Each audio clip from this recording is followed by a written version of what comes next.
Salut Moussaillon, le Vendée Globe sur Virtual Regatta est terminé pour les premiers, c'est pourquoi j'ai décidé de faire un bilan de cette course, et pour faire ce bilan je vais être très bien accompagné. Déjà par Achille Nebou qui a terminé la course 72e et premier au classement des certifiés. Les certifiés ce sont les joueurs qui sont reconnus par Virtual Regatta comme des skippers expérimentés ou des personnalités connues, donc un résultat pas trop mal quand même.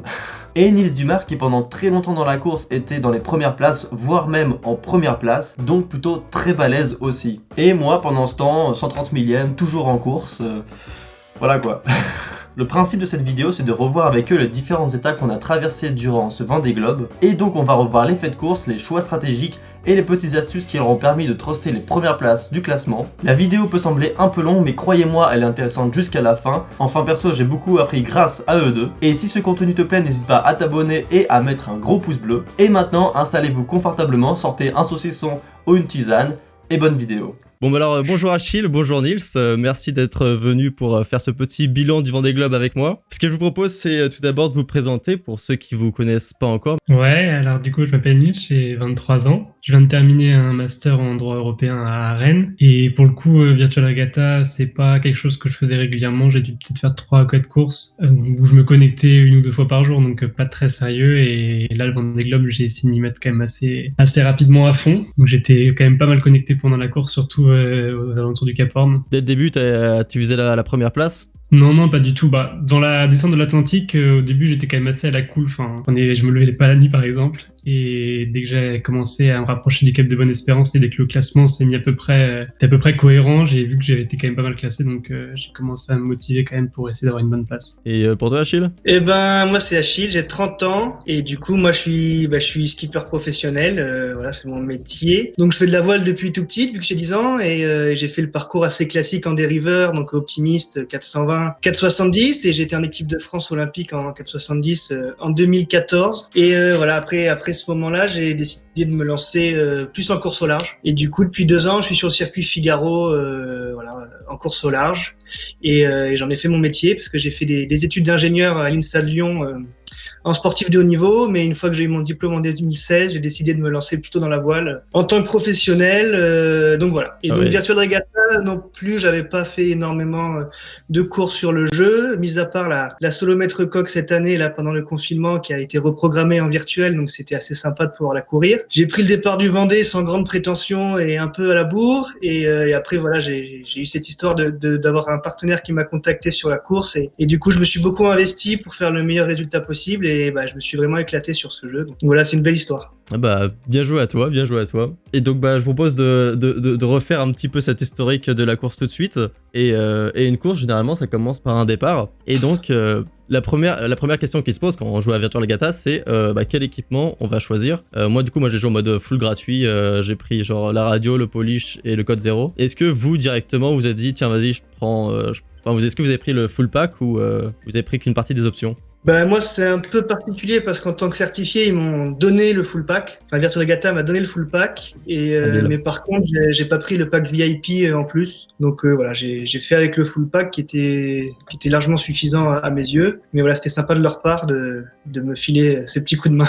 Parce que le full pack, en fait, ça te permet d'avoir 9 points de programmation et le pack VIP, c'est 15, il me semble, c'est ça ? Ouais, je crois que c'est ça, une des grandes différences. Et il y a aussi une histoire de radar et l'accès au polaire aussi, je crois. Ça m'a pas semblé très utile et on a d'autres sites pour pouvoir accéder au polaire. Donc voilà, j'ai décidé de pas prendre le pack VIP, mais... D'accord. Et pour toi, Nils ? Ouais, bah pareil, j'ai pris le pack directement, le full pack.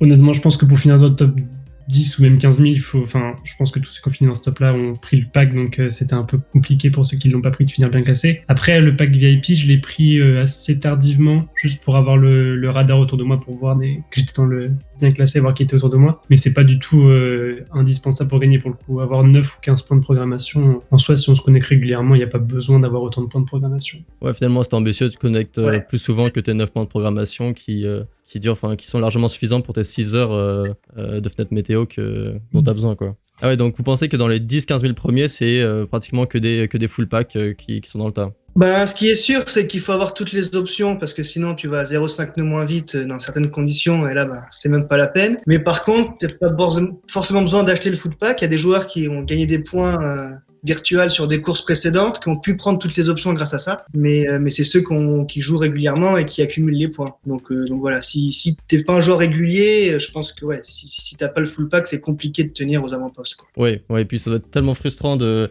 voir tout le monde te doubler alors que t'as le même cap, t'as même tout pareil. Ouais, c'est clair. D'accord, top. Maintenant, moi, ce que j'ai noté comme deuxième étape, c'était la tempête Theta, qui a été un petit peu surtout éprouvante pour les skippers réels. Et j'avoue que bon, quand même sur le virtuel, on se posait un peu moins de questions. Mais ce qui est beaucoup revenu sur les groupes Facebook, c'est comment ça se fait. J'ai 40 nœuds de vent. Bon, je connais plus les chiffres exacts. J'ai 40 nœuds de vent et mon bateau avance qu'à 15 nœuds. Est-ce que pour les gens qui visaient un bon classement, est-ce que ça a surpris que les bateaux étaient bridés dans le gros vent? Parce que c'est réaliste, mais est-ce que sur le virtuel c'était instinctif ou pas en fait? Ou est-ce que les gens le savaient, avaient déjà étudié les polaires? Enfin voilà. Ben moi perso ça m'a beaucoup surpris parce que je pensais pas du tout qu'ils avaient bridé les polaires à ce niveau-là, et j'avais récupéré des polaires de la course qui avait eu lieu en juin, la Great Escape, et je crois qu'à ce moment-là c'était pas du tout le cas. En tout cas les polaires étaient pas autant bridés dans le vent fort.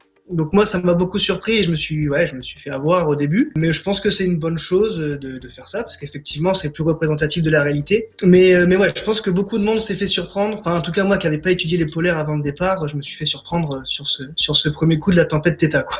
Et même un petit peu après d'ailleurs aussi. Donc ouais, c'était marrant. Mais ceci, même cas pour toi? Mais pour le coup, je savais qu'il y avait, la vitesse diminuée, mais pas aussi vite. Dès qu'on atteint par exemple 35 nœuds, on perd quasiment un nœud par nœud de vent en plus, donc ça devient quand même un peu compliqué. Donc j'ai essayé de faire attention, mais ouais, je me suis fait un peu surprendre aussi, surtout que la tempête était assez violente, donc c'était pas évident.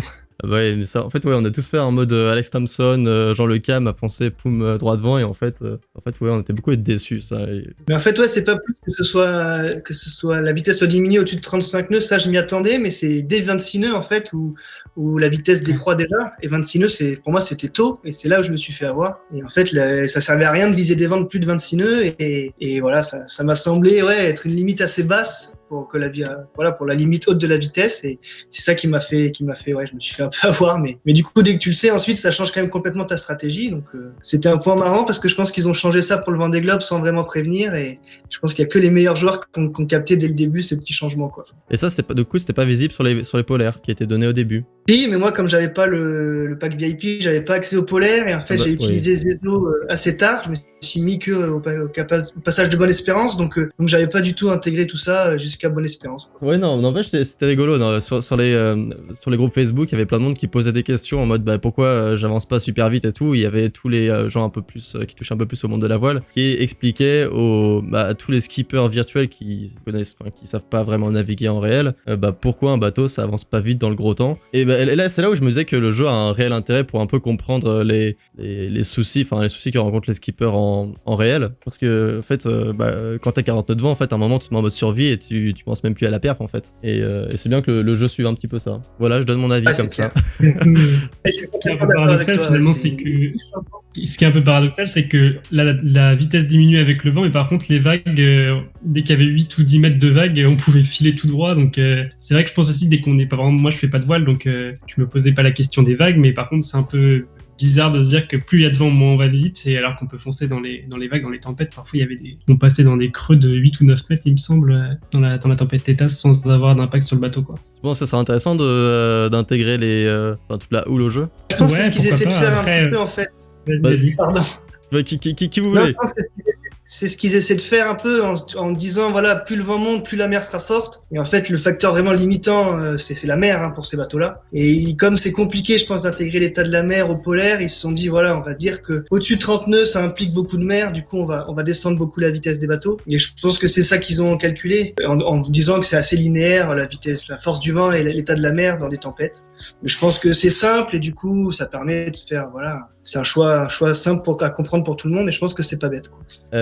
Alors maintenant, du coup, on arrive à une nouvelle étape de notre de notre Vendée Globe. Et ça, c'est une étape qui m'a beaucoup plu parce que c'était du coup l'étape de l'arrivée au Cap de Bonne-Espérance et donc de l'anticyclone de Sainte-Hélène. Et à ce moment-là, pour les gens qui n'utilisaient pas vraiment de logiciel de routage comme moi, c'était assez drôle parce que les gens qui utilisaient un logiciel de routage étaient un petit peu en mode tiens, il y a beaucoup d'options qui sont proposées. Et c'était un peu un moment où il y a beaucoup d'incertitudes sur la météo. Quand on quittait les Alizés en Atlantique Sud pour arriver au Cap de Bonne-Espérance. À ce moment-là, j'étais encore un petit peu proche de la flotte de tête. J'étais encore un peu dans le peloton. Et c'est justement là qu'il y a eu une petite césure, malheureusement. Et donc vous, en fait, quand vous avez été dans cette situation-là, quand vous voyez que les prévisions météo changent tout le temps, que c'est assez un peu aléatoire, qu'est-ce que vous avez fait?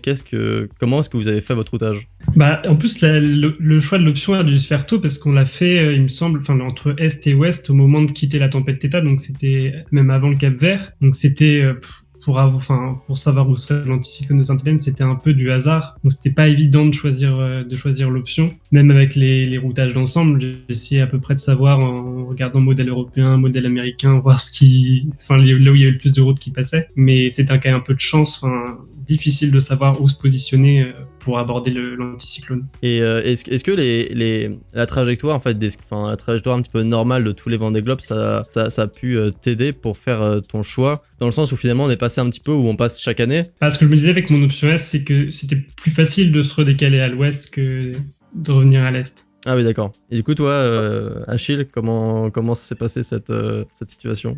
Moi, comme je t'avais dit, je suis parti un peu derrière là au départ, donc j'avais un peu de retard sur le groupe de tête après la tempête Theta, même si j'étais pas trop mal, mais j'avais un peu de retard. Et du coup, je m'étais pas encore trop lancé dans les histoires de routage à long terme et tout, et je me suis dit comme c'est incertain, moi je vais garder une position un peu moyenne. Donc je sais que la route Est, très Est, elle passe jamais là le long de l'Afrique. Donc déjà celle-là, j'ai même pas pensé la faire. Et souvent voilà, on fait le tour par l'Ouest d'anticyclone et il faut juste savoir jusqu'où on va à l'Ouest et est-ce qu'on peut couper un peu le fromage. Donc en fait là, c'était assez incertain jusqu'à assez tard. Donc moi je suis resté un peu entre les deux groupes. Je pense que Neil était plus à mon Est et j'avais pas mal de bateaux plus à l'Ouest et je suis resté au milieu. Et au final, je m'en suis bien sorti et c'est ensuite que là j'ai décidé de faire vraiment le grand tour par l'ouest une fois qu'on avait vu que couper le fromage c'était fichu, et c'est là que je me suis vraiment remis dans le groupe de tête. Donc moi j'applique souvent cette stratégie quand c'est très incertain à long terme, je reste un peu position intermédiaire entre les deux grands groupes pour ensuite faire mon choix un peu plus tard quand je suis vraiment sûr de mon coup. Donc ça me permet pas de faire vraiment le coup gagnant et de gagner la course, mais ça me permet de limiter toujours la casse et d'être placé. Donc ça je pense que c'est une bonne stratégie en tout cas pour un début de course. Et ouais, comme tu disais, effectivement, sur cette descente de l'Atlantique, souvent, c'est une grande louche à l'ouest. Donc c'est moi, c'est souvent dans cette optique que je pars. Et après, c'est est-ce qu'on arrive plus ou moins à couper le fromage ou pas. Mais voilà, de toute façon, je pars dans cette optique de faire le tour par l'ouest. Et ensuite, j'affine vraiment le moment où je recoupe vers Bonne-Espérance. Et là, effectivement, ça a été assez tard sur ce Vendée Globe. On a vraiment rajouté beaucoup de routes et ça a été très gagnant. Mais voilà, c'est intéressant parce que c'est exactement le même choix que les marins ont à faire dans la vraie course, parce qu'ils peuvent pas savoir exactement où passer à 10 ou 15 jours du cap, et donc voilà, ils décident de mettre le curseur IS plus ou moins tôt sur une option, et ouais, c'était super intéressant en tout cas. Et Niels qui a décidé de couper un peu le fromage au début, c'était super bien joué, et voilà, ça fait qu'il a pris un petit avantage à ce moment-là, et alors que les grands favoris de l'épreuve ont plutôt fait un gros coup à l'ouest, donc ouais, c'était bien joué de sa part, quoi. Parce que toi, Niels, il me semble qu'après le Cap de Bonne-Espérance, t'étais presque top 100, non? C'était à ce moment-là où t'avais... Ouais, c'est ça. En fait, le classement du coup était un peu faussé dans la descente de l'Atlantique, donc c'était dur de savoir où on était, avec tous ceux qui essayaient de passer par la côte africaine. Et donc ouais, en arrivant au Cap de Bonne-Espérance, je suis rentré progressivement dans le top 50. Donc on était un petit groupe qui avait essayé de couper le fromage, donc on avait un petit peu d'avance. Pour après, l'avance s'est réduite au fur et à mesure qu'on longeait la zone des glaces, mais c'était cool, ouais. Le fameux élastique, quoi. Et donc, ouais, en parlant d'incertitude de routage, je voulais aborder le sujet un peu brûlant je sais pas pourquoi il est brûlant, mais il l'est en tout cas sur le groupe Facebook, des logiciels de routage. Est-ce que, je pose la question, est-ce que vous en utilisez? Bon, j'imagine que oui. Si vous en utilisez, lesquels? Et quelle est votre routine quand vous faites votre routage avec votre logiciel? Ouais, pour le coup, du coup, j'utilisais essentiellement Adrena et Squid, surtout Adrena d'ailleurs. Je le faisais chaque fois que les fichiers sortaient, surtout dès que j'étais pas mal placé. Après, il y a des moments où je le faisais un peu moins. Mais ouais, pour affiner la route, surtout dès qu'il n'y avait pas de grosses options à prendre dans toute la partie sud, où c'est juste du positionnement, donc c'était quand quand même important d'avoir les logiciels. Mais j'ai pas mal utilisé aussi Zezo pour conforter mes choix, parce que Zezo, vu que ça utilise vraiment les données du jeu et que c'est, enfin, dès qu'on sait exactement où on veut aller, qu'il n'y a pas de grand choix à faire, c'était pas mal de comparer, parce que la plupart des joueurs utilisent Zezo, donc pour pas faire de gros écarts non plus avec eux, savoir un peu où ils allaient. Donc j'ai essayé de faire un peu un mix de tous ces logiciels-là. Ouais, ça me semble bien. Ça a du sens tout ça. Et toi, Achille? Ben moi, c'est exactement pareil, mais à l'inverse. Donc moi, j'ai utilisé un peu tard, mais à partir de Bonne Espérance, j'ai utilisé Zezo. Parce que c'est beaucoup plus rapide à mettre en place. En fait, on a un petit appli là qui permet, juste en actualisant notre page, ça nous met le routage directement. On n'a pas à télécharger le fichier, changer de position, etc. Donc je trouvais ça beaucoup plus rapide. Et en plus, effectivement, 1 ou 2 jours, quand les conditions sont stables, je pense que Zezo, c'est quasiment la route idéale, parce que en fait, c'est que de la géométrie. Une fois que les conditions sont calées et qu'on a les polaires, il y a une route idéale qui existe. Et j'ai l'impression que Zezo est un peu plus précis que Adrena sur cette petite route là, 1 ou 2 jours. Et par contre, quand c'était des moments compliqués, à plus long terme et incertains, là, je faisais un routage Adrena en plus, parce que j'ai réussi à récupérer donc les polaires du jeu. Et donc là, c'était pour me conforter dans mon choix et dans ce qui allait se passer à long terme. Et en fait, il y a une option sur Adrena qui est bien, qu'on n'a pas sur Zezo, c'est qu'on peut mettre des pivots, c'est-à-dire qu'on peut forcer le routage à passer par un point, et du coup, ça permet de comparer 2 options et l'avance ou le retard qu'on a selon les options. Et c'est là qu'on voit vraiment si une option l'emporte sur l'autre. Et pareil, on peut vérifier au début si une option l'emporte, l'écart ensuite peut se resserrer et s'inverser. Enfin voilà, c'est quelque chose de contrôle qui est bien à faire pour faire le choix final quand il faut le faire. Donc voilà, j'utilisais plutôt ça, et comme Niels, j'ai fait des routages d'ensemble sur Squid là, au passage un peu à l'équateur là, sur la dernière option qu'on avait à prendre est-ouest. Et ça m'a bien aidé aussi, parce que c'est des super outils dont on se sert aussi dans la vraie vie. Et en plus, ça m'a permis de bien le maîtriser, parce que je connaissais pas encore vraiment ces routages là. Et ouais, ça c'était un super outil aussi. Du coup, tu utilises le même logiciel de routage que dans ton métier de skipper? Ça, Adrena, c'est le logiciel de routage de référence des skippers pro. C'est le plus pointu, le plus développé. Donc ouais, j'utilisais le même logiciel que j'utilise à bord. Et voilà, comme on connaît le fichier météo qui est utilisé dans le jeu et qu'on a les polaires du bateau, ça nous permet d'avoir une route vraiment précise. Et par contre, quand on sait pas à long terme et que le fichier change, on peut comparer avec d'autres fichiers météo, ce qu'on peut pas faire sur Zezo, et voir vers quel fichier tous les prévisions tendent, et faire un choix au final. Donc c'est plus puissant que Zezo, mais c'était plus long d'utilisation, et voilà, je le faisais vraiment quand j'avais du temps et quand j'étais pas sûr de mon coup, parce que sinon Zezo ça marche quand même très bien, et après il faut bien sûr savoir critiquer un routage de Zezo et tout ça, mais c'est quand même super pratique et super bien fait. On en revient sur le thème du classement, parce que du coup, comme tu disais, Niels, une fois qu'on a passé le cap de Bonne Espérance, il y avait du coup le classement qui commençait à prendre vraiment un peu de sens. Et du coup, la fameuse question, c'est combien de fois vous connectez par jour et combien de temps vous passiez sur le jeu, parce que finalement c'est 2 choses différentes. On peut se connecter beaucoup et passer peu de temps. Pour le coup, moi je me connectais assez souvent, mais pas forcément longtemps, à part dès que les fichiers étaient mis à jour en fait. Dès que j'ai commencé à être bien classé, quand même, je me connectais assez régulièrement pour voir que je faisais pas de bêtises, surtout avec la zone des glaces. Mais peut-être je me courais une fois toutes les 2 heures, une fois toutes les heures et demie, quelques minutes pour voir où j'en étais, et un peu plus dès que les fichiers sortaient pour affiner mes trajectoires. Moi, c'est un peu comme Niels. Je m'y suis mis vraiment à fond à partir de Bonne Espérance. Et en fait, tout le Grand Sud, ça a été assez simple au niveau options stratégiques. Il n'y avait pas grand-chose à faire, donc j'ai passé peu de temps sur Adrena et autres. Mais par contre, ouais, je faisais des checks réguliers, notamment effectivement la zone des glaces qui est vraiment traître, où quand on faisait 50 empanages toutes les 20 minutes, il fallait faire gaffe. Mais là, tu vois, c'est des checks très rapides. Et par contre, moi, j'étais autour de la 2000e place, je pense, à Bonne Espérance. Et par contre, j'ai passé le Cap Horn dans les 100 premiers. Et là, je me suis beaucoup plus investi sur la remontée de l'Atlantique, parce que je savais que ça se jouait là. Et là, à chaque mise à jour météo, j'y passais, je pense, une petite demi-heure vraiment d'analyser vraiment les changements et ce qui se passait, voire plus même au niveau quand on a passé le Cap Horn. Et là, ça m'a pris plus de temps. Mais tout le Grand Sud, finalement, c'était des petits checks régulier, mais sans trop s'investir sur la stratégie à long terme, parce que c'était quand même assez simple. Il y a une grosse dimension en fait par rapport à l'importance du moral finalement dans Virtua Regatta, et c'est important, enfin comme on peut voir chez vous deux, c'est plus ça marche bien, plus on a envie de se connecter, plus on donne à fond, et dans les coups durs là tout de suite c'est plus compliqué de se motiver à revenir voir son petit bateau. Et pour moi c'était la même chose aussi quand à un moment je traversais la zone de glace, je suis rentré dedans et j'avais perdu je sais pas 2000 places il me semble, et après j'étais presque en mode est-ce que j'ai vraiment envie de continuer cette course quoi.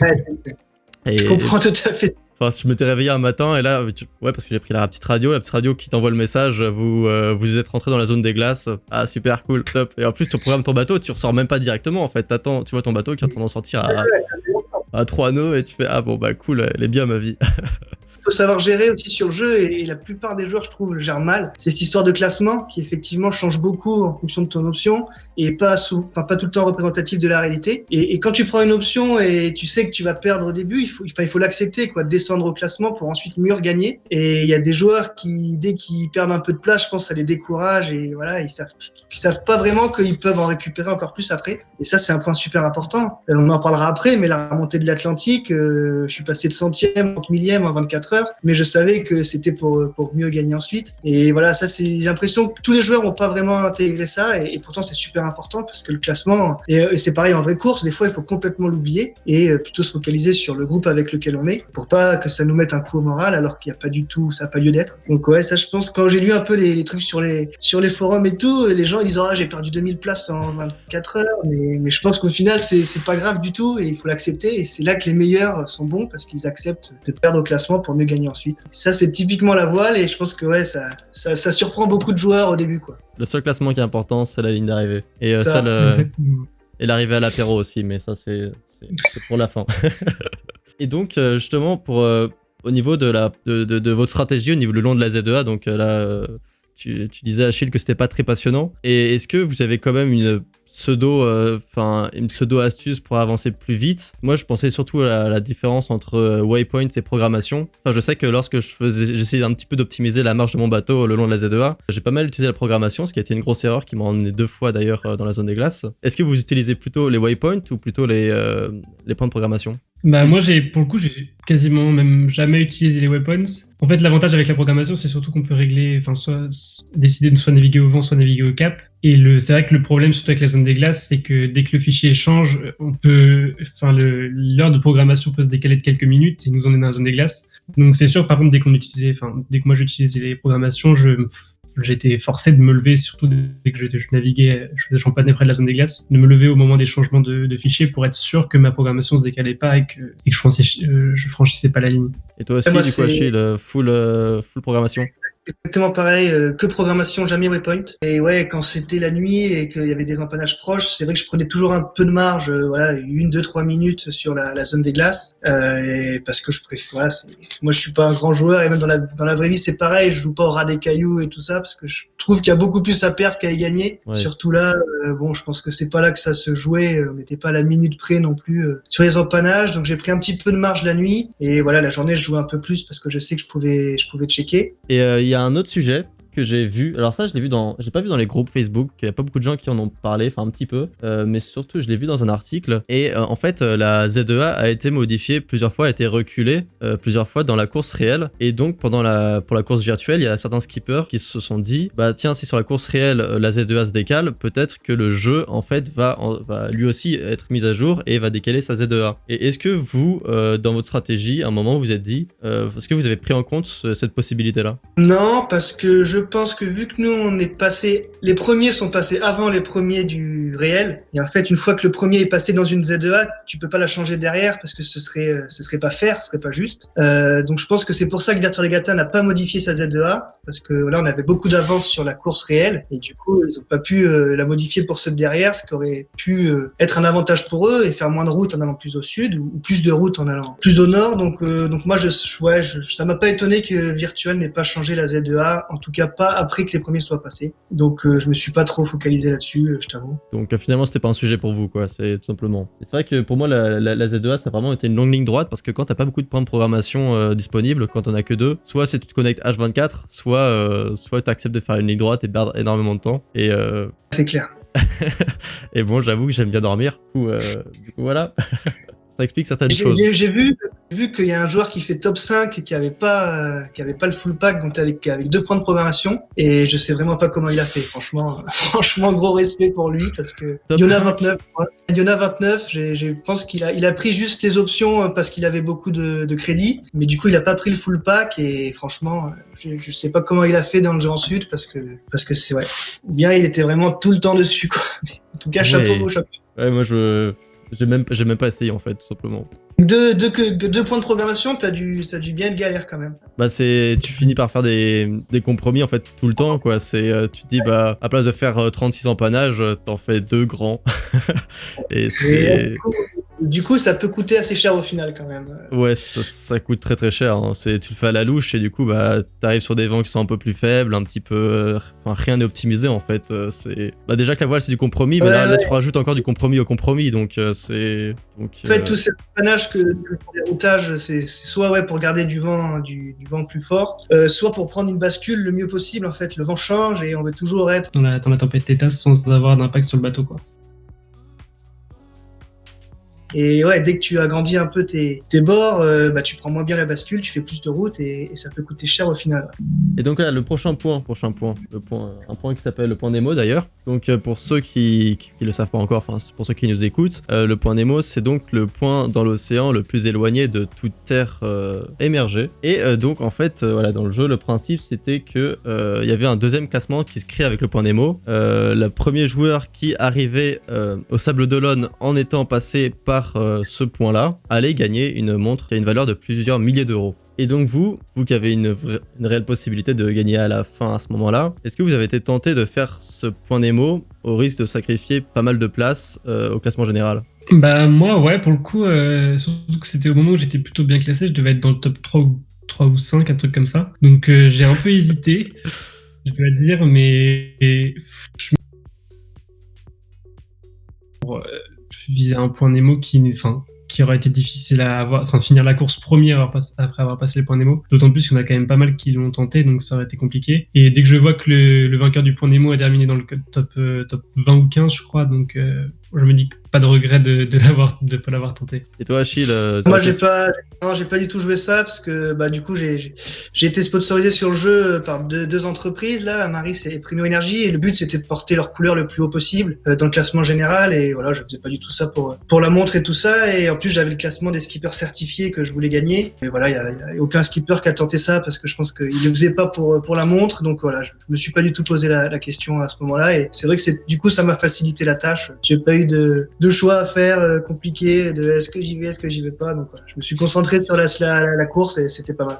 Bah, juste après le point Nemo, moi je me suis pas posé la question d'ailleurs. Hein. D'ailleurs, quand je passe à côté du point Nemo, curieusement, je me suis pas dit tiens, je tente l'option. Non. Enfin bon. Après le point Nemo, en tout cas, il y avait le Cap Horn. Alors ça, le Cap Horn, c'est un gros sujet, une grosse étape pour les skippers réels. Mais sur Virtual Gata, finalement, ça n'a pas été vraiment un obstacle. Hein. On s'est passé assez tranquillement. Enfin, je sais pas si vous êtes d'accord ou si pour vous ça a été un sujet avec beaucoup de...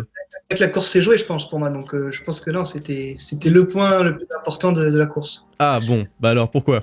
Parce que c'est à ce moment-là qu'il y avait un gros choix à faire de route et que la flotte des leaders s'est divisée en deux gros groupes et ceux qui sont trompés, ils ont jamais pu revenir derrière. Donc il y a eu encore des choix ensuite, mais en tout cas si tu te trompais au Cap Horn, tu pouvais plus jouer la victoire. Et moi, en plus on est passé à 5h du matin ou quelque chose comme ça, à raser les cailloux en plus avant. Donc c'est la seule nuit que j'ai fait quasiment nuit blanche pour gérer ce passage-là. Et parce qu'en plus les routages changeaient toutes les 5 minutes. Enfin, c'était vraiment un gros casse-tête ce passage du Cap Horn. Nils d'ailleurs a été excellent parce qu'il était, je crois, deuxième ou troisième à ce moment-là. Et il a tout de suite pris l'option nord, alors que moi j'ai hésité. J'y suis allé un coup au sud. J'ai fait non, en fait je veux pas y aller. Je suis reparti au nord. Enfin voilà, ça a été très compliqué comme décision. Et Nils, lui, il y allait tout droit. Et franchement, c'était chapeau parce que c'était pas facile de décider à ce moment-là, quoi. C'était un choix difficile, Nils? Ouais, c'était difficile, mais un petit peu avant le Cap Horn, il fallait déjà décider si on allait le raser ou plutôt aller vers le long de la zone des glaces. Et ouais, donc la nuit du passage du Cap Horn n'était pas évidente, c'est pareil, j'ai pas beaucoup dormi. Et même directement après, il fallait continuer à rester vigilant parce qu'il y avait encore un choix, soit passer au nord des îles Falkland, soit passer au sud, soit passer au centre, comme on l'a fait. Donc la nuit du réveillon de Noël n'était pas non plus de grand repos. Et donc, quelle était la meilleure option? Passer au nord, au centre ou au sud? Au sud, au nord, non, mais par contre... ouais, au nord, je pense aussi. Ouais, en tout cas... Je pense qu'à ce moment-là, y a un bateau qui a pris un petit avantage, je sais plus qui c'était, un Suisse, je crois, et qui est passé au nord et qui, a quand même gagné un petit peu ensuite, là, en étant plus à l'ouest que nous. Mais pour moi, l'option sage, c'était de passer au centre. Bon, c'était très très compliqué à gérer, mais en tout cas, en termes de stratégie, c'était l'option intermédiaire qui faisait que même si ça passait à l'est, on pouvait encore s'en sortir en tirant, en tirant la barre vers les bateaux qui étaient restés le long de la zone des glaces. Donc voilà, pour moi, c'était l'option plus sûre. Et au niveau du Cap Horn, moi, je me suis décidé, en fait, c'était très incertain entre l'option l'est et l'option ouest. Mais par contre, ce qui était sûr, c'est que l'option au ras de la zone des glaces, elle rallongeait la route quand même pas mal. La route directe, elle était quand même vraiment de passer au milieu des Falklands ou pas loin. Et moi, j'ai appliqué un truc que j'applique dans la vraie vie, c'est que quand c'est incertain et qu'on n'est pas sûr, il faut rester sur la route directe, quoi, et pas rallonger la route pour aller chercher quelque chose dont on n'est pas sûr. Donc c'est ça qui m'a décidé, moi, à ce moment-là, de rester dans le groupe avec Niels et partir plein nord, rester route directe et voir quand la situation sera décantée un peu, prendre une décision, mais rallonger la route aussitôt alors que c'était trop incertain, j'ai trouvé ça trop dangereux, quoi. Et donc, en fait, le comportement des autres bateaux, est-ce que vous le regardez beaucoup ou c'est quelque chose à la fin que vous allez juste constater? Enfin, quand on est deuxième, en tout cas, c'est plus compliqué à prendre en compte, ça, déjà. Ouais, si, quand même. Moi, je regardais pas mal. Je suivais peut-être une 20 ou 30 bateaux, parmi les meilleurs du jeu, voir un peu ce qu'ils faisaient, parce que ça vaut pas le coup. S'il y en a 29 sur les 30 qui partent sur une option sud et que j'ai envie de partir sur une option au nord, autant rester dans le gros du groupe pour limiter la casse et pas trop prendre de risques. Ouais, moi aussi, j'ai identifié quelques joueurs qui, je pense, sont des très bons. Hein. Je connaissais pas au début, mais je crois que j'ai identifié un peu les bons. Et effectivement, ouais, c'est intéressant de regarder ce qu'ils font et surtout dans les petits réglages d'angle par rapport au vent. Je pense qu'ils sont vraiment experts là-dedans. Et des fois, moi, quand j'étais un peu perdu, je me disais bon, de toute façon, eux, a priori, ils sont très bons. Donc je les copiais un peu sur les micro-réglages. Et après, ça conforte dans les options ou pas. Et au Cap Horn, ce qui était dur, c'est que même parmi les meilleurs, ça s'est divisé, quoi. Donc il y avait vraiment un choix à faire compliqué à ce moment-là, et même parmi les joueurs certifiés là, donc le classement, moi, qui m'apportait beaucoup, pareil, ça s'est divisé en deux, donc voilà, c'était compliqué cette nuit-là et je suis content d'avoir pris la bonne décision au final. En plus, à 5h du matin prendre des décisions, ça doit être... Vous étiez en vacances à ce moment-là? Ouais, moi j'étais en vacances dans ma famille et bon, ouais, du coup ils ont pas tout compris à Noël que je sois autant connecté. Enfin, ici ils ont compris ensuite parce que là, je leur ai expliqué l'histoire, mais ouais, j'étais quand même un peu dessus, ce qui était pas très agréable quand tu fais Noël en famille. Mais bon, ils ont été très sympas, ils m'ont soutenu. Mais après, en plus, je suis parti à la montagne, au ski, donc c'était pas simple. Mais voilà, je m'en suis bien sorti.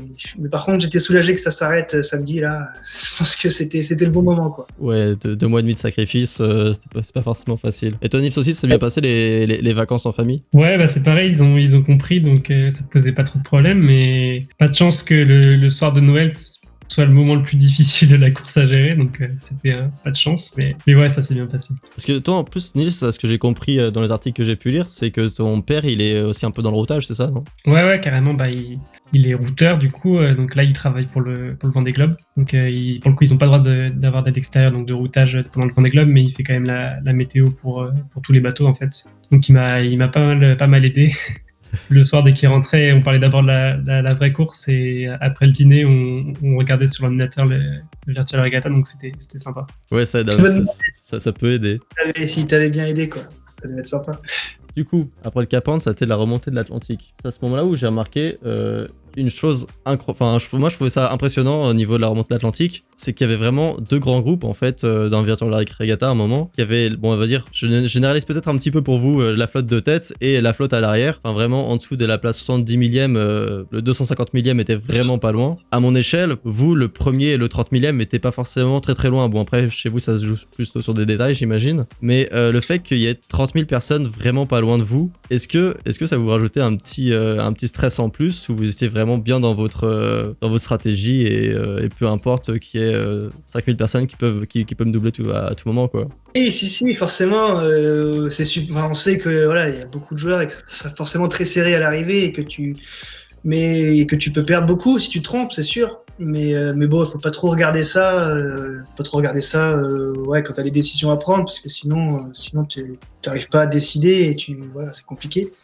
Mais bon, c'est pareil dans la vraie course. Hein. Quand on voit l'avance qu'avait Yannick Bestaven au Cap Horn, puis voilà, tout le monde est revenu, ils sont tous maintenant en 100 000. Enfin voilà, c'est quelque chose qui arrive souvent dans la voile. Faut savoir gérer ça, même si ça peut être parfois très ingrat, parfois très injuste, très compliqué à gérer. Voilà, c'est des choses qu'on apprend à gérer, même si mentalement c'est compliqué. Donc moi, je savais qu'il y avait beaucoup de monde derrière, pas loin, mais bon, c'est le jeu, quoi. Il faut rester concentré sur sa course et faire du mieux qu'on peut, quoi. Et pour des gens qui se connectent beaucoup, comme vous, en fait, comme le jeu, cette année a eu un énorme succès, 1 million d'inscrits et pas autant de personnes qui jouaient, mais j'imagine tout de même beaucoup, donc beaucoup de connexions. Le jeu diffère pas mal de maintenance et parfois du limiter l'accès aux fonctionnalités du jeu. Et du coup, est-ce que pour vous, ça vous a dérangé à un moment toutes ces maintenances ou ça a eu aucun impact? Honnêtement, non. Enfin, c'est pas très agréable dès qu'il y avait des moments où toutes les options étaient, on voyait pas les bateaux autour de nous, on n'avait pas notre classement, mais c'est pas arrivé beaucoup et tant qu'on pouvait se connecter au jeu, je sais qu'il y a une nuit où on pouvait pas se connecter pendant peut-être 1 ou 2 heures, mais c'était prévu, donc c'était pas très embêtant et franchement, ça a pas, moi j'ai pas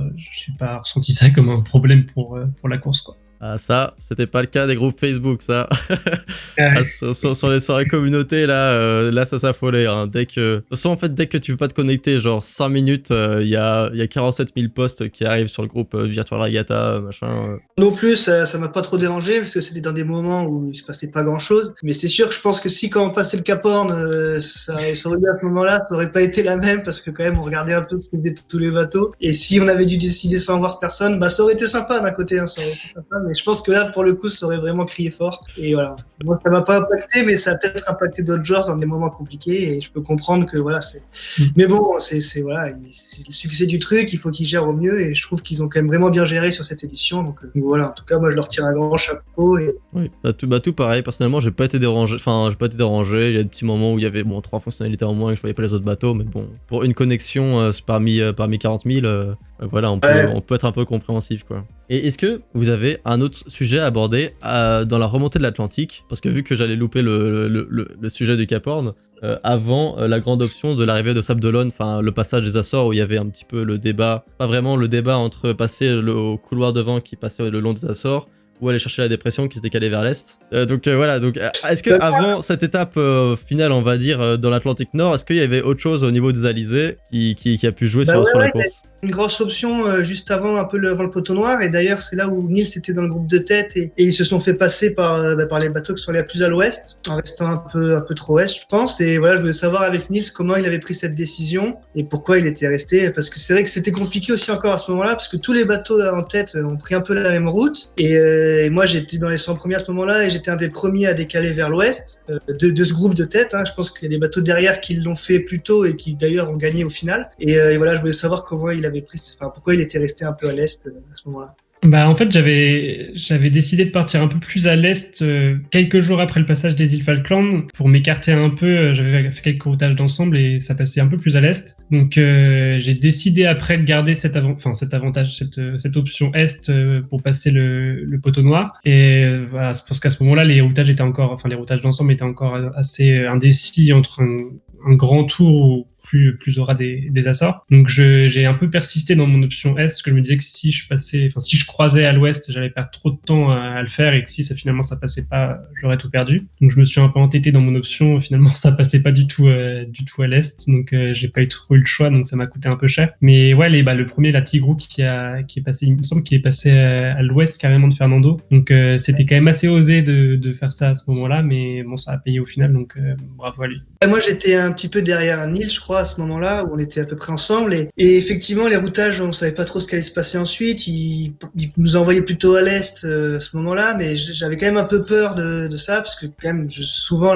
l'Atlantique, que ce soit la descente ou la montée, c'est quand même pas mal à l'ouest souvent quand même, de manière générale, même si il y a des exceptions, mais j'ai toujours protégé un peu ce côté ouest et en fait, à un moment, les routages sont quand même mis à l'ouest régulièrement. À chaque mise à jour, c'était encore plus à l'ouest. Et c'est là que le groupe des leaders ont pas du tout décidé de redescendre sur ceux qui étaient à l'ouest. Et ça m'a un peu étonné, quoi. Moi, je l'ai fait, du coup, j'étais resté entre les deux groupes, comme je fais souvent, et pour ensuite décider. Donc, je m'en suis pas trop mal tiré. Mais c'est vrai que ça m'a étonné que les leaders, là, aient pas décidé plus tôt de retourner à l'ouest pour limiter la casse. Parce que derrière, ils pouvaient plus jouer même le top 1000, voire. Donc, voilà, ça m'a un peu étonné à ce moment-là. Mais bon, c'est vrai que c'était compliqué encore ce choix-là. Mais bon, ça s'est aussi un peu joué là, je pense, la course, quoi. Ouais, carrément.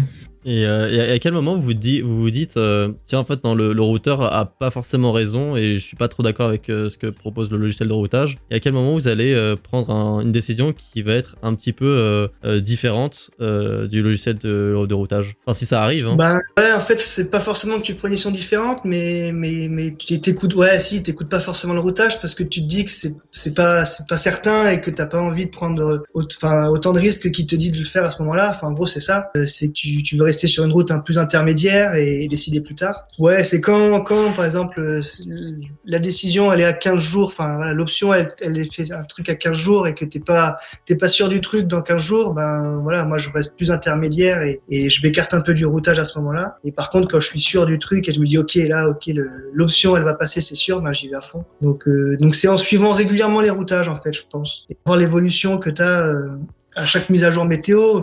Là, ce qui a joué beaucoup, c'était le déplacement de cette dépression à la fin, qu'elle allait plus ou moins vite. Et on a vu au fur et à mesure qu'elle allait de plus en plus vite et que du coup, on allait l'attraper et la voir jusqu'à l'arrivée. Mais c'est dur de quantifier quand tu l'écoutes, quand tu l'écoutes pas. C'est un peu du feeling aussi à un moment. C'est un peu aussi un coup de chance en se disant, bon, bah là, je le sens pas, j'y vais avant que le routage me le dise. Je pense que là, que les meilleurs font aussi la différence, quoi. Après, il y a la position aussi. C'est sûr, quand t'es un peu derrière, t'oses plus prendre un peu plus de risques que quand t'es devant ou là, voilà, tu contrôles un peu la flotte. Enfin, voilà, c'est des trucs qui nous arrivent aussi dans la vie réelle qui sont pas faciles à gérer, quoi. Et donc toi, Nils, en fait, t'as perdu pas mal de place au niveau de cette décision Est-Ouest dont on parlait juste avant. Ouais, c'est ça. Bah, c'est là que j'ai perdu tout mon avance, tout mon classement. J'ai un peu trop persisté à faire mon option Est. En fait, je voulais essayer de tenter quelque chose plutôt que de me recaler. Bon, j'aurais fini quand même pas mal. J'aurais pu finir mieux classé que ça, c'est sûr. Mais je me suis dit que j'allais essayer de persister un petit peu dans mon option. Au final, ça a pas du tout payé. Il fallait faire quand même un grand tour par l'Ouest. Donc, j'ai perdu pas mal de temps à me recaler avec le groupe de l'Ouest. Donc c'était de mes plus grosses erreurs de la course, donc pas de bol, elle tombe juste avant l'arrivée, mais voilà, après il faut avoir aussi un peu de chance, il y avait beaucoup d'options à tenter dans la course, on peut pas toutes les tenter, enfin toutes les réussir, donc parfois voilà, ça passe pas, c'est comme ça, c'est le jeu. Et donc une des dernières options qu'il y a eu pendant la course, sur le dernier sprint, ouais, c'était du coup cette dépression qui se décalait vers l'est. Bon alors du coup moi j'étais plus vraiment dans la flotte de tête, hein, je suivais ça on va dire un peu plus de loin du coup, et en fait j'ai vu que ça se charriait beaucoup sur les réseaux. En fait voilà, il y avait deux teams, la team qui allait chercher la dépression au nord et la team qui allait chercher le couloir de vent qui passait le long des Açores. Et à ce que j'ai compris, c'était que les leaders sont partis plus ou moins là directement vers la dépression et les outsiders ont essayé de prendre l'option du couloir de vent pour passer près des Açores pour dire bon bah peut-être ça passe et peut-être qu'on va réussir à tous les doubler et leur mettre le bec dans l'eau sur la ligne d'arrivée. Enfin, moi, c'est ce que j'ai compris, c'est un petit peu ça ce qui s'est passé, non ?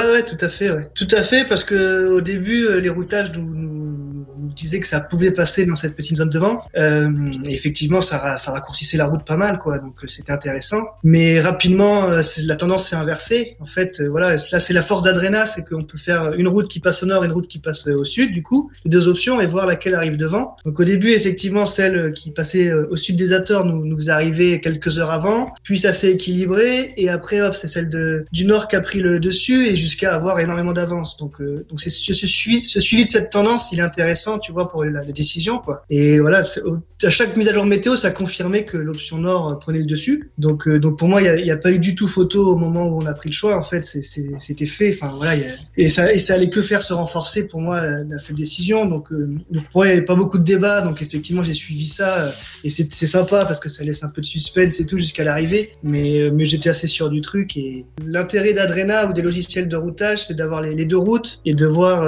l'écart qu'il y a et comment ça évolue au fil des mises à jour météo. Et du coup, tu sais que si une tendance se confirme, fait que se confirmer, bah a priori, voilà, jusqu'à l'arrivée, ça devrait être le cas. Donc moi, ça m'a fait un peu rire, mais voilà, j'ai pas eu trop peur de ceux qui ont continué au sud des Açores, quoi. D'accord. Toi aussi, Achille, pas de débat, t'as pris l'option nord, basta, et pas l'option de la dernière chance. Ouais, non, bah l'option des Açores, plus le temps passait, c'est vrai que plus elle paraissait improbable. Donc dès qu'il y en a qui l'ont tenté, qui étaient premiers pendant quelques jours, bon, il n'y avait pas beaucoup de suspense qu'ils allaient croiser derrière, et au final ils ont croisé quand même pas mal derrière. Ils ont perdu pas mal de temps à devoir remonter pour reprendre notre route. Donc ouais, l'option nord-ouest, c'est quand même avéré être largement gagnante. Et du coup, est-ce que vous êtes satisfait de votre classement final? Ouais, bah moi au final, bon, par rapport à ma course, un peu déçu. Forcément, ça devait être un de mes pires classements que j'ai pu avoir dans la course. Donc un peu déçu, mais bon, content de ma course. Et par rapport au début où je comptais vraiment pas faire une bonne place, enfin, je ne prenais pas le truc sérieusement. Ouais, quand même assez content. Ouais. Et donc toi, Achille, toi aussi, très content, ce qu'on a compris.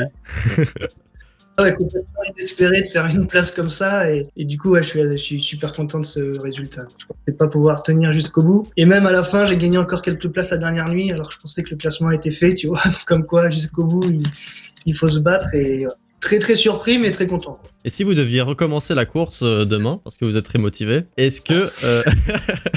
ouais, imaginons, on est fou. Et est-ce que vous sauriez comment vous améliorer, quelles erreurs vous voudriez pas reproduire? Non, bah, c'est sûr que je suis pas du tout le même joueur à la fin de la course qu'au début. J'ai appris comment marchait le jeu et notamment au niveau des polaires. Hein, je connaissais pas du tout ces histoires de dégradation dans le vent fort ou tout ça. Ou même il y a des angles de vent qui sont l'impression que je marche mieux que les autres. Enfin ouais, il y a plein de choses à savoir sur les polaires. Et donc ouais, je suis pas du tout le même joueur au début qu'à la fin. Et parce que aussi j'ai discuté avec des gens qui jouent depuis super longtemps. Ils sont d'ailleurs super sympas. La plupart des joueurs ils sont dans le partage et tout. Ça, j'ai trouvé ça vraiment sympa. Et notamment voilà, j'ai discuté avec Tipa Pacheri qui je pense c'est vraiment une référence du jeu et qui m'a appris plein de trucs. Enfin, il y en a eu plein d'autres aussi. Et du coup, ouais, je pense que j'ai bien découvert les clés du jeu au fur et à mesure et que ouais, si je repartais maintenant, je serais sûrement encore un petit peu meilleur. Mais voilà, après ça fait pas tout. Hein. Après c'est les décisions stratégiques qui jouent et j'aurais très bien pu me planter sur ces décisions-là alors que je connaissais mieux le jeu. Donc voilà, c'est dur à dire. Mais en tout cas, ouais, c'était très sympa de leur part de me donner les petits tuyaux comme ça. Et toi, Nils? Ouais, bah pour ce coup, Achille, je trouve qu'il a raison. La communauté est vraiment sympa. Moi aussi, j'ai pu échanger avec quelques bons joueurs, donc c'est sympa quoi de pas faire sa course tout seul dans son coin, de pouvoir un peu échanger des options, ou des techniques, des stratégies. Donc c'était super cool de la part des vieux joueurs, des anciens joueurs du jeu de m'aider. Donc c'était cool. Et puis bon, bah si je devais refaire la course, c'est pareil. Je pense que je la ferais pareil. De la même façon, il y a forcément des options que j'aurais tenté différemment, mais si je l'avais su avant, donc non, pas de regret. Peut-être des petits détails à certains moments qui auraient pu me faire gagner quelques minutes, mais non, je suis quand même content et je suis pas sûr de pouvoir faire mieux. Je suis pas sûr que dans 4 ans je pourrais faire mieux. Ouais, non, mais je pense que vous avez de toute façon tous les deux fait une très belle course. Hein. Je vais pas vous enlever ça. Au niveau de je crois que mon meilleur classement c'était 25 millième, je crois, moi. Mais c'est pas mal, c'est pas mal. Ouais, c'était pas mal. C'était en entrée d'Atlantique Sud au tout départ. J'étais bien. Puis voilà. Puis il y a eu l'anticyclone de Sainte-Hélène où j'ai tenté un truc et bon, voilà. Et ensuite, il y avait la flotte de tête qui s'est éloignée le long de la Z2A. Et là, on vous a plus jamais revu en fait. Vous avez, je sais pas, enfilé toutes les dépressions et vous avez tracé. C'est un gros fait de course dont on n'a pas parlé. C'est cet enchaînement parfait qu'on a eu entre le Cap des Bonnes Espérances et le Cap Horn. Là, je sais pas combien on était dans ce groupe, mais on était, je pense, 5000 bateaux qui ont vraiment eu un enchaînement parfait. On n'a jamais été à moins de 20 nœuds, quoi. C'était quand même super rare. Et du coup, ça a fait un énorme fossé avec ceux qui sont restés bloqués un peu avant le Cap des Bonnes Espérances, exactement comme les bateaux réels en fait. Hein.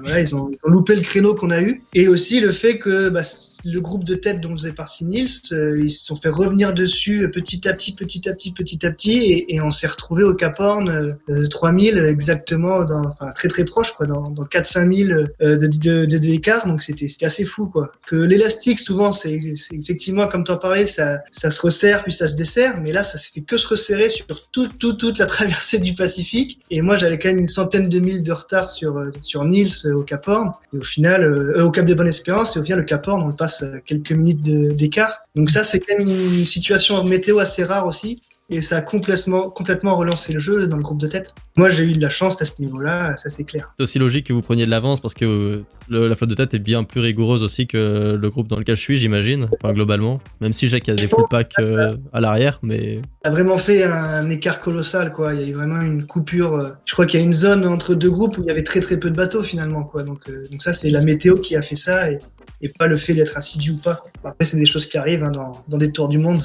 C'est le jeu, c'est la voile, c'est ça qu'on aime aussi, hein, c'est ça qui fait l'intérêt du jeu. Avant de passer sur quelques autres petits sujets, est-ce que vous voudriez reparler d'un autre fact de course ou autre chose, un autre sujet que vous aimeriez aborder comme ça? J'avais une question pour Nils, moi. Ah, Parce que moi, j'ai compris au fur et à mesure que les meilleurs joueurs, ils arrivaient à régler leur cap au millième près, que tu vois, que ce soit quand ils sont en mode vent ou en mode cap. Et moi, j'ai jamais vraiment trop réussi à faire ça, etc. En mode vent notamment. Et toi, Nils, est-ce que tu faisais ça ou tu considérais que ça servait à rien et que c'était pas important? Non, bah j'ai vu qu'il y en a qui essayaient de faire en sorte d'être vraiment entre 144 et 145, d'être à 144,5.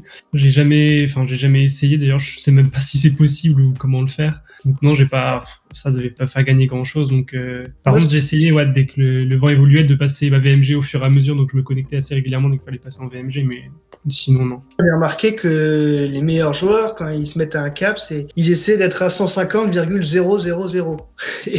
et ou bien à chaque fois ils sont en 0,00. Donc je sais pas si ça fait apporter beaucoup, mais en tout cas tous les bateaux de devant, et du coup moi j'ai essayé de m'y mettre à la fin, se mettent en 0,00. Donc je sais pas si c'est une astuce ou un truc à donner. Et la manip est pas si simple à faire parce que ça prend un peu de temps et tout. Mais en tout cas tous les meilleurs joueurs font ça et je sais pas si c'est vraiment utile. Donc je voulais savoir si toi Nils tu faisais ça. Je sais pas, je sais même pas comment le faire, mais ouais, je sais pas. Et mais comment est-ce qu'on fait ça?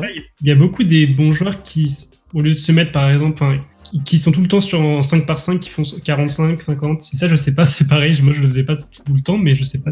Si, j'ai remarqué ça et j'ai essayé de poser la question et tout. Et en fait, c'est Zezo qui souvent donne des caps en 5 pour suivre le truc. Donc soit c'est parce qu'il simplifie un peu son calcul et donne des caps en 5 et du coup, tous les meilleurs font ça sans trop réfléchir. Parce que Rena me disait jamais de faire des caps en 5. Soit effectivement, il y a un gain à faire des trucs en 5. En tout cas, moi, du coup, je me suis mis à faire ça parce que tout le monde autour faisait ça. Mais j'ai jamais su si c'était vraiment efficace ou pas, quoi. Mais c'est marrant, du coup. Et du coup, il y a un mode dans le jeu où on peut mettre 140,000.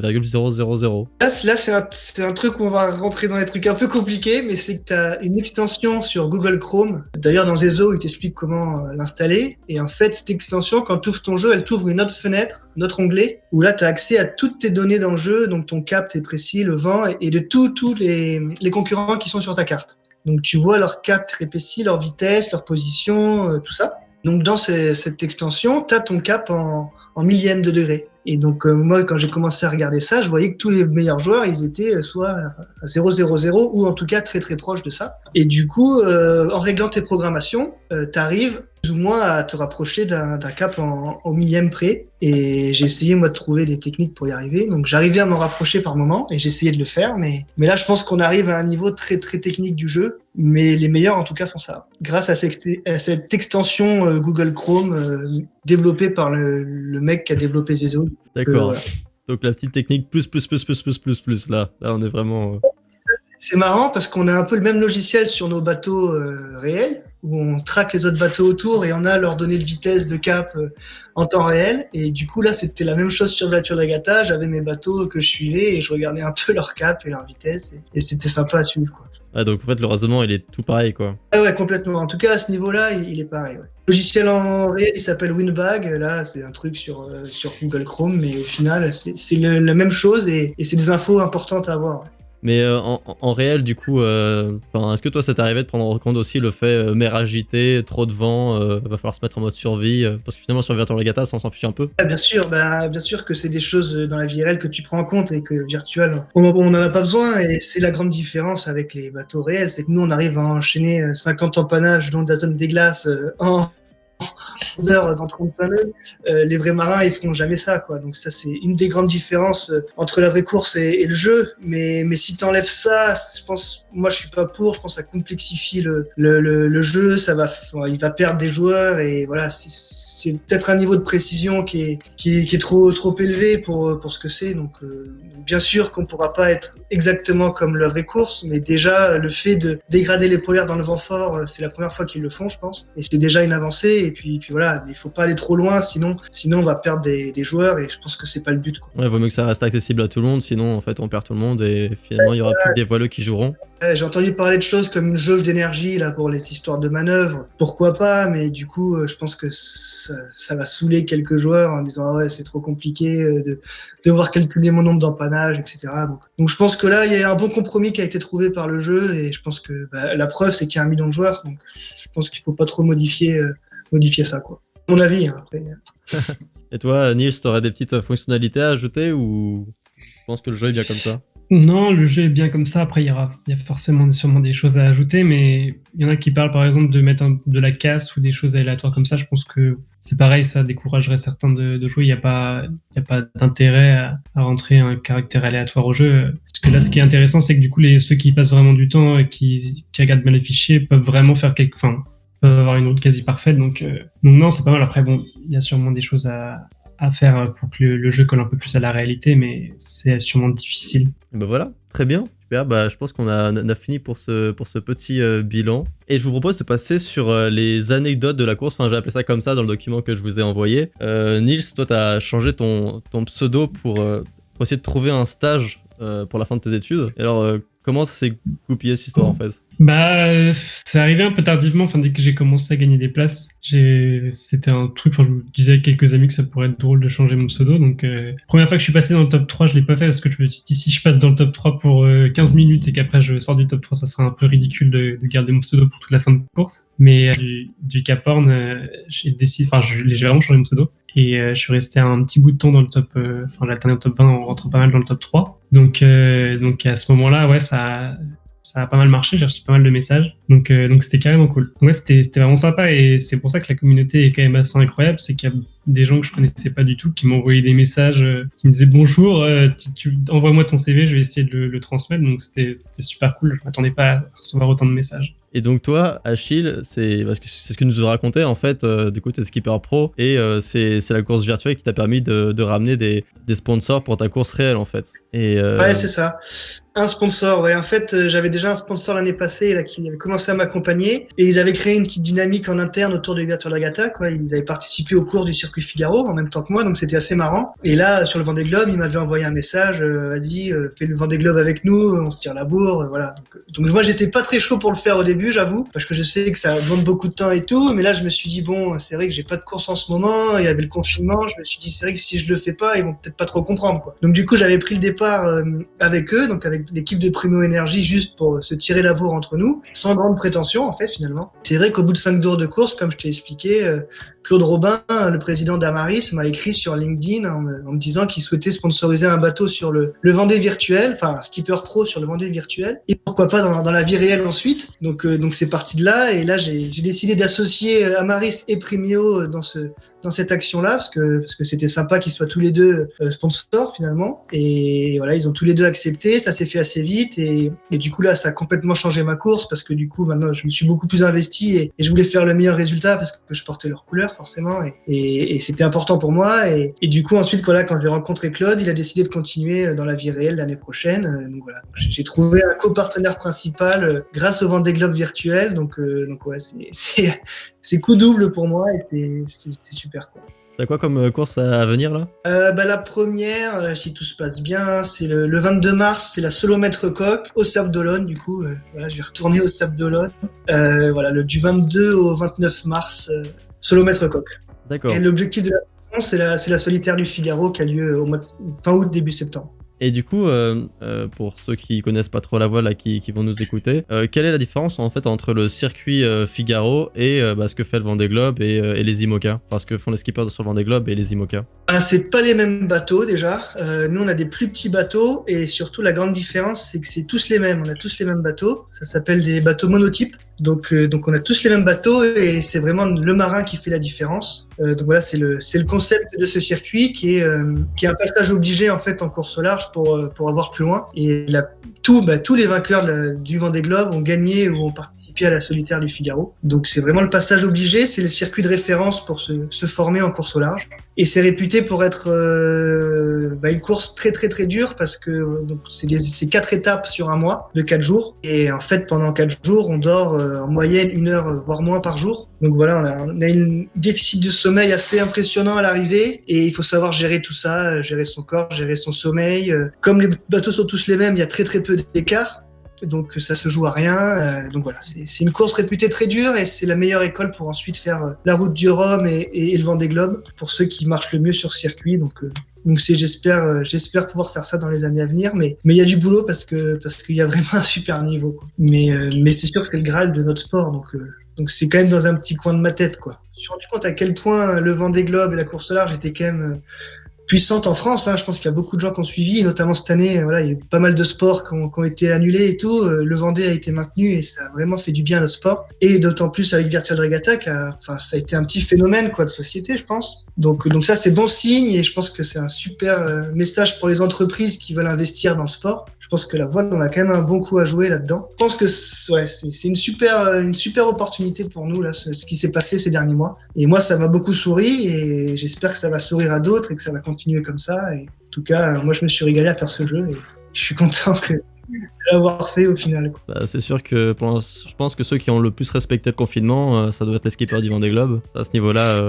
ils n'ont pas vu grand monde. Bon, à part Jean Le Cam, évidemment. T'as le cumul confinement plus jeu en ligne un petit peu chronophage où il faut être là fréquemment.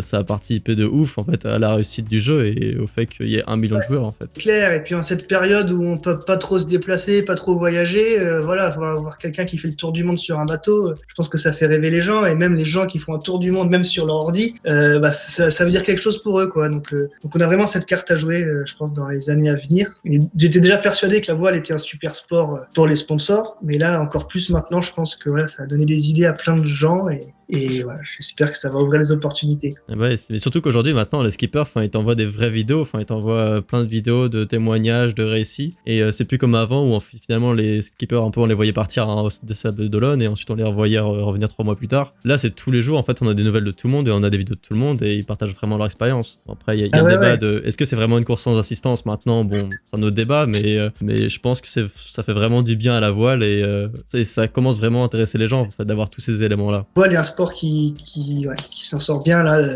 dans cette crise, en espérant que ça s'arrange et que tous les sports puissent reprendre vite. Mais nous, on n'a pas besoin d'avoir du public dans un stade. On est quand même un sport où on est tout seul à naviguer en mer, donc on a moins de contraintes que certains sports et il faut qu'on joue là-dessus. Donc même si c'est extrêmement triste qu'il y ait eu personne sur les pontons, enfin dans le chenal au départ du Vendée ou même là à l'arrivée il y aura sûrement personne, c'est vrai que c'est très dommage parce que ça enlève quand même un côté très populaire et important pour le Vendée, mais bon, la course a eu lieu quoi, et ça c'est déjà énorme, et même l'année prochaine si ça continue à être compliqué, on aura des courses qui vont avoir lieu parce que maintenant on sait gérer, et voilà, il y aura peut-être pas de public malheureusement, il y aura plus de fêtes, mais il y aura des courses quoi, donc ça c'est ce qui me rend un peu optimiste pour l'année à venir, en espérant faire la plus belle saison possible.